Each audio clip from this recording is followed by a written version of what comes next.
Hello viewers, নিয়ে চলে এসেছি তোমাদের সাথে আমার একটা রান্নাঘরের গল্প। আজকে আমি বানাচ্ছি আমার ডিনার। বানাচ্ছি, অনেকে এটাকে গোলা রুটিও বলে থাকে, আবার অনেকে প্যানকেকও বলে, আবার অনেকে কি বলে আমি জানি না। যাই হোক, অনেকের অনেক নাম দেয়। তো আমি এটাকে বেসিক্যালি গোলা রুটি বলে থাকি। আমার এটা খুব সিম্পলভাবেই খেতে ভালো লাগে, কিন্তু আজকে একটু এর মধ্যে কারুকাজই করেছি। আমি ডিম দিয়েছি, পেঁয়াজ দিয়েছি, কাঁচা লঙ্কা দিয়েছি, নুন দিয়েছি, দিয়ে এটাকে ভালো করে একটা ব্যাটার বানিয়ে সেটা আমি গরম তাওয়াতে আমি একটা গোলা রুটির মতন বেস বানিয়ে ভেজে নিয়েছি। এই শীতের দিনে না, আর আজকে আবার বৃষ্টি হচ্ছে, একটু ঝাল ঝাল খেতেই ইচ্ছে করছিল। এটা আমি বেসিক্যালি ভালোবাসি চিনি দিয়ে খেতে, কিন্তু আজকে যেহেতু পেঁয়াজ লঙ্কার ডিম দিয়েছি তাই আর চিনি দিয়ে খাইনি, আজকে নর্মালি খেয়েছি সস দিয়ে। আর বানিয়ে নিয়েছিলাম একটু ফ্রেঞ্চ ফ্রাই, তো সেটাও তোমাদের সাথে শেয়ার করব। তাওয়াটা যাতে একটু হিট হয়ে গেছে তাই আমি একটু তেল ব্রাশ করে নিলাম, যাতে এটা আমার লেগে না যায়। তাও ননস্টিক তো খুব একটা লেগে যাওয়ার ভয় থাকে না।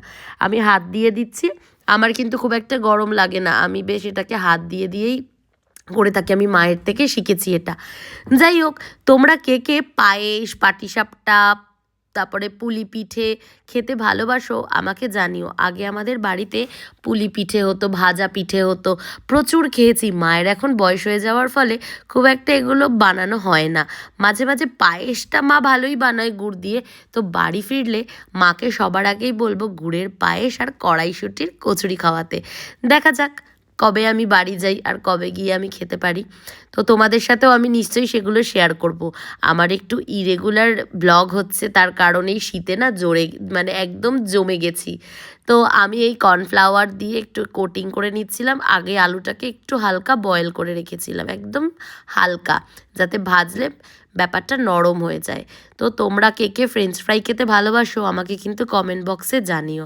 জানো তো, মাঝে মাঝে মন ভালো না লাগলে, আগেও ভিডিওতেও তোমাদের বলতাম যে আমি কিন্তু রান্না করতে খুব ভালোবাসি। আজকেও আমার মনটা বাড়ির জন্যে খুব খারাপ লাগছিল। মনটা এতটাই খারাপ ছিল যে মা বাবার কাছে চলে যেতে ইচ্ছা করছিল। খুব শিগগিরই আমি যাব, হয়তো আমি আমার বাড়িতেই শিফট করে যাব। তো সেই জন্যে আমার মনে একটা আনন্দও আছে।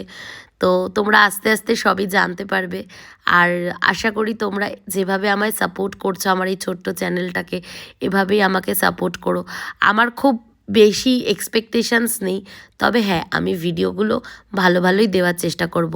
মাঝে মাঝে অনেকটা হাত সড়বড় তো নয়, ভুল করে ফেলি যে কিভাবে করব।